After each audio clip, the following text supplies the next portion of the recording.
These things, James, my brother, for not without reason have I called you my brother, although you are not my brother materially. All right, so hold up here. Not my brother materially? So Jesus is basically saying, yeah, we're bros, but not because of mom and dad. He's implying a spiritual brotherhood, a bond from beyond this world. And Jesus continues by assuring James that he really knows him at a soul level. And I am not ignorant concerning you, so that when I give you a sign, know and hear. In other words, I know you, James, and I chose you for this secret mission. This is not casual chit chat. Jesus is preparing James for absolutely mind-blowing revelations here. And here comes the part the church really didn't want you to see, because Jesus starts by revealing the ultimate source of everything is not the God of the Bible. Jesus says, nothing existed except him who is. He is unnameable and ineffable. Okay, so hold the hell up. Him who is? Was this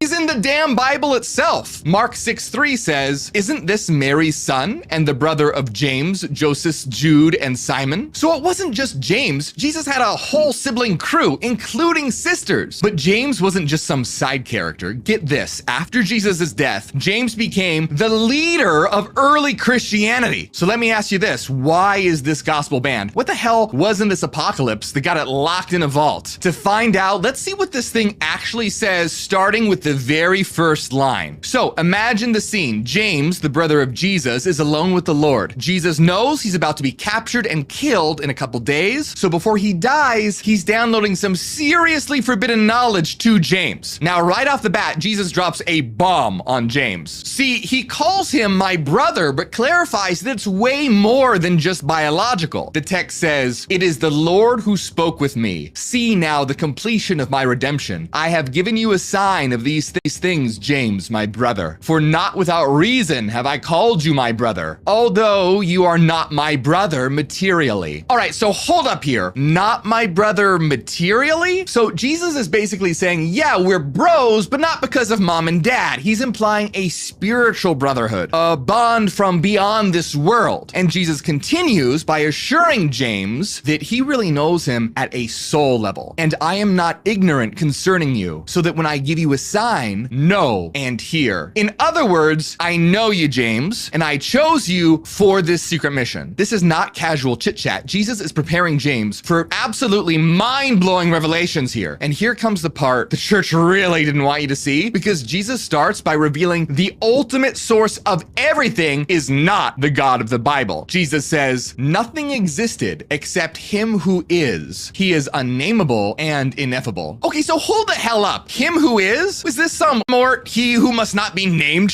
No, what Jesus is saying is that the true God, the real God beyond all, is so far beyond words that he's literally unnameable and indescribable. In other words, this is not the God of the Bible, you know, the one who gets mad if you eat a magic apple. This is the real one. Jesus is saying, I'm not here on behalf of that Old Testament bearded sky dad throwing tantrums every day. I serve the one above that, the one with no name and no anger management issues. But then Jesus goes even harder. He says, I myself am also unnameable from him who is, just as I have been given a number of names. I am an image of him who is. Okay, so what the hell is Jesus talking about here? Has he been taking too many sips from water he's turned into wine? No, he's saying that he's from the ultimate source and is also unnameable, even though he's been given many names. And even though the ultimate source can't be seen, Jesus is an image of it. In other words, think of Jesus like an avatar of the source. He's a direct emanation of the ultimate, walking around in a human form. It's like the code of reality itself, logged in as a video game character. Why? Well, Jesus explains his mission. But I have brought forth the image of him, so that the sons of him who is might know what things are theirs and what things are alien to them. This is huge. He's saying, I didn't show up to start another religion. I came here to teach you how to tell what's real from what's bull.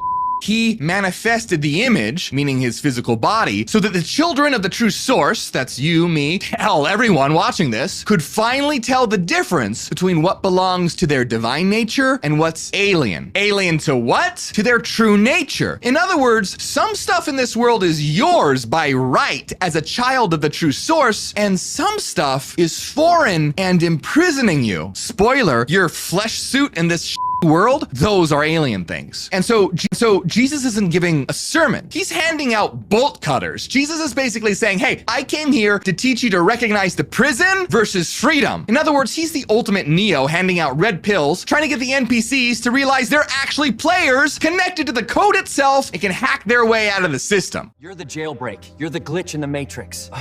Should we like and subscribe? Yes, and hit the bell for notifications. I'm Jesus, so you better do it. See, you're not supposed to be a pawn. You're supposed to be the damn coder. And just when you think, okay, that's enough cosmic tea for one lifetime, Jesus looks James straight dead in the eye and says, behold, I shall reveal to you everything of this mystery. Everything. The full DLC pack of existence. Not parables, not metaphors, the raw cheat codes of the cosmos. And Jesus is not kidding about why this is urgent. Password? Yep. Don't lose it. It's literally your soul's two-factor authentication. Can I just write it on my hand? Only if your hand survives death.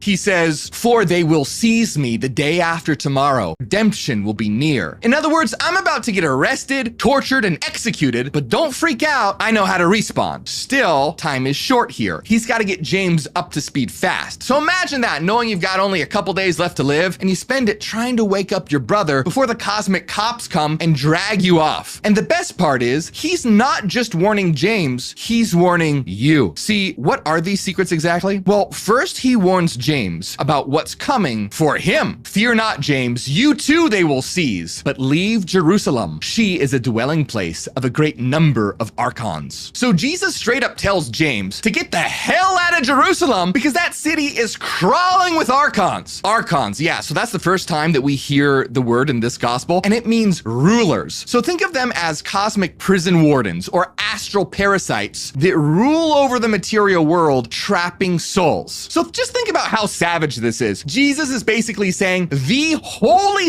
city to Jews and early Christians is infested with spiritual parasites. Yeah, imagine telling someone that their religious capital is overrun by demons. No wonder this gospel was kept secret. So James is kind of freaking out here, but Jesus reassures him, but your redemption will be preserved from them so that you may understand who they are and what kinds they are. So Jesus is basically saying here, you know what? They might capture you, James, but ultimately they can't damn you. You'll be saved from their clutches so that you can really comprehend what these archon things actually are and what kind of cosmic predator we're dealing with here. It's like he's setting James up to be archon aware, to know his enemy. So at this point you might be wondering, who the hell are these archons that Jesus keeps warning about? All right, well, buckle up. See, according to Gnostic teachings, archons are powerful entities created by an ignorant lesser god, aka the God of the Bible, more on that guy later, to run the material universe. They're these evil interdimensional cosmic parasites that pose as angels, but they're gatekeepers who want to keep your soul trapped here forever. Jesus breaks it down like this. The Lord said, these are the 72 heavens, which are their subordinates. These are the powers of all their might, and they were established by them, existing under the authority of the 12 archons. All right, what's Jesus going on about now? Well, Jesus just casually told his brother, there are 72 evil heavens ruled by 12 archons. This isn't just some simple little universe with one fluffy cloud heaven. Hell no. No, the 12 biggest and baddest archons have built a freaking matrix of 72 levels of reality, a cosmic pyramid scheme. And so what's with the numbers 12 and 72? Well, the Gnostics associated the 12 archons with, get this, the 12 signs of the zodiac. And here's where it gets even crazier. The Egyptian astrologers divided the zodiac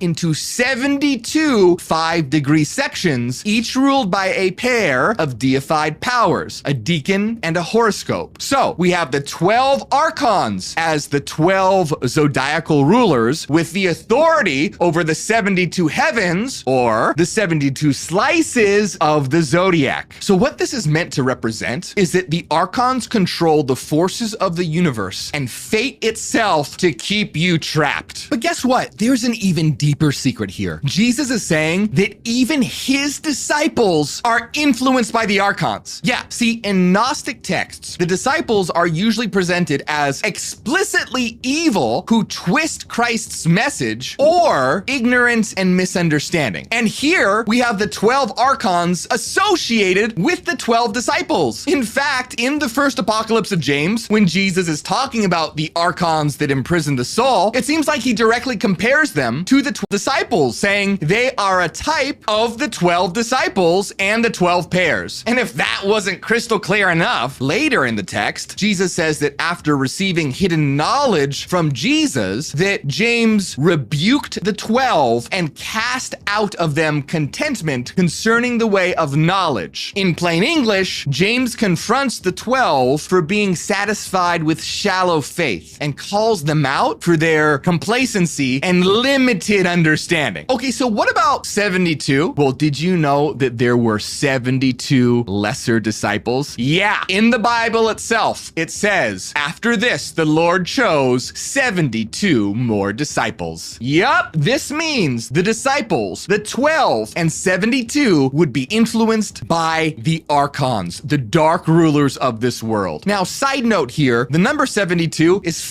interesting. Centuries later, Jewish Kabbalah would say there are 72 names of God paired with 72 angels that transmit his power. And maybe you've also heard about their dark shadows, the 72 demons of the Goetia. Now, of course, all that came much later than this text. Okay, but the point here is that Jesus is warning his brother that evil archonic forces not only control the material realm, but fake heavens and fate, and that even his disciples would fall for it. Jesus basically said, look, bro, this world isn't run by the true God. It's run by layers upon layers of imposter beings, and you and I, as souls from the true God, are basically behind enemy lines here. Okay, so then how the hell do we escape? Are we just screwed? Are we a cosmic version of The Sims, stuck in some archon's basement, waiting for divine tech support? Well, Jesus begins to show James and us the way out. He says, cast away from your blind thought this bond of flesh which encircles you, and then you will reach him who is. All right, did you just catch that nuclear truth bomb? Ditch your fleshy mindset, ditch your false identity, ditch the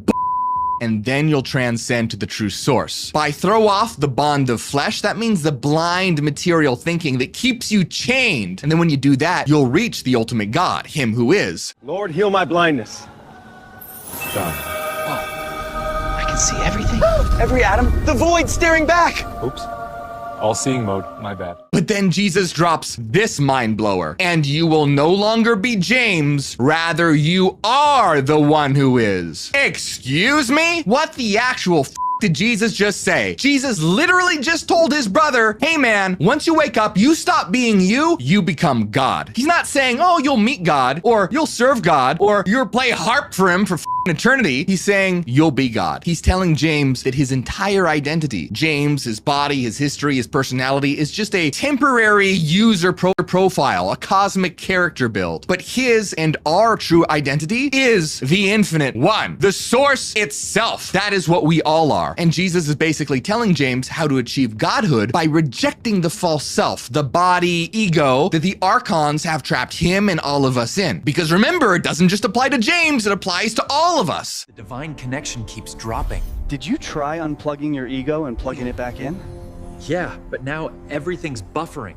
This is the ultimate spiritual wake-up call. You are not who you think you are. You're not your job, not your trauma, not even that weird little voice narrating everything in your head. That's the trap. Stop identifying with the mask, James or whatever your name is, and know yourself as divinity itself. Okay, so at this point, James is understandably pretty anxious. In fact, he's brought to tears, literally crying and sobbing. He hears all about these armed archons controlling the world across 72